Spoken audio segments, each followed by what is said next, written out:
Hello everyone.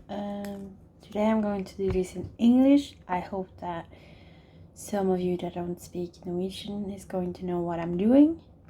So what I'm going to start today, I've already done this. I just done some paper and I am going to protect my brows and my eyes because I'm going to do hurt eye today.